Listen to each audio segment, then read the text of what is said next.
వేల మందికి దుస్తులు డిజైన్ చేయడమే కాదు, రోజు 25 మందికి వండి వడ్డించడంలో ఒత్తిడి ఉన్న ఆమె పెదాలపై ఏనాడు చిరునవ్వు చెదరలేదు.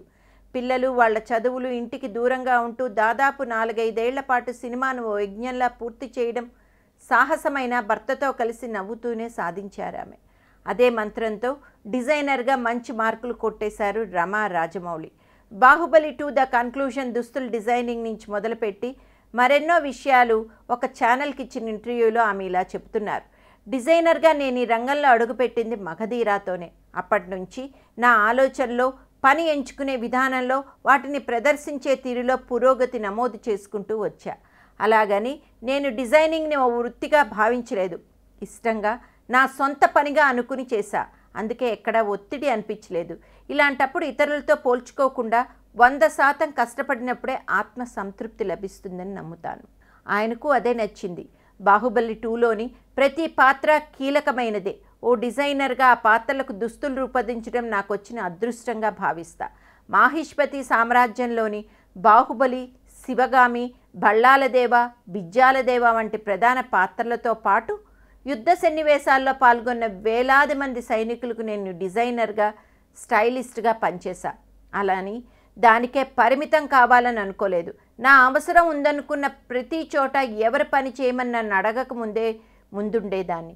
బాహుబలి, బళ్ళాల దేవుడు ఇద్దరు రాజకుమారులు అయినప్పటికీ వారిద్దరి మధ్య స్పష్టమైన తేడా ఉంటుంది. ఒకరు ఆడంబరంగా ఉండాలని కోరుకుంటే మరొకరు సామాన్యుడిలా అందరితో కలిసిపోవాలనుకుంటాడు. అందుకే వారి పాత్రలకు తగ్గట్టు డిజైన్ చేశా. బళ్ళాల దేవుడి కోసం ఎంచుకునే దుస్తుల విషయంలో కాస్త ప్రకాశవంతంగా, ఆడంబరంగా ఉండేలా జాగ్రత్తలు తీసుకున్నా.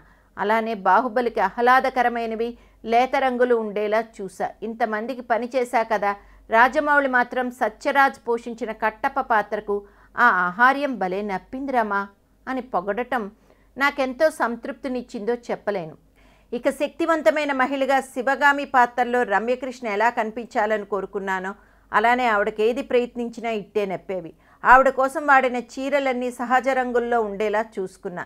ఇవన్నీ డిజైనింగ్ పరంగా అయితే, వ్యక్తిగతంగా మరికొన్ని మధుర జ్ఞాపకాలున్నాయి. రాజమౌళి తనకేం కావాలో స్పష్టంగా చెప్తాడు కాబట్టి అచ్చంగా అతను కోరుకున్నట్టే దుస్తులు రూపొందించి ఇవ్వాలి. అలా చేయకపోతే కోపాన్ని ప్రదర్శించడు, కానీ మొహంలో భావాలన్నీ కనిపిస్తాయి. దాన్ని అర్థం చేసుకుని పని చేసుకుంటూ వెళ్ళిపోతాను. ఓ నటుడికి ఉపయోగించే పై పంచుకి ఓ రంగు అనుకుని పంపించాను. అక్కడికి తీసుకెళ్ళాక అతను చూసి ఇదేం రంగురా అని అనేశాడు. రాజమౌళి అలా అనేసరికి కంగారు పడ్డా.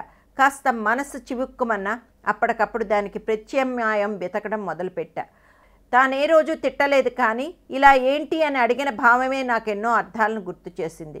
వెంటనే మొదటి భాగంలో ఎవరికో ఉపయోగించిన ఓ వస్త్రం ఉందని గుర్తుకు వచ్చి గంట సేపు వెతికి మరీ తీసుకెళ్ళి ఇచ్చా అన్నారు రమా రాజమౌళి.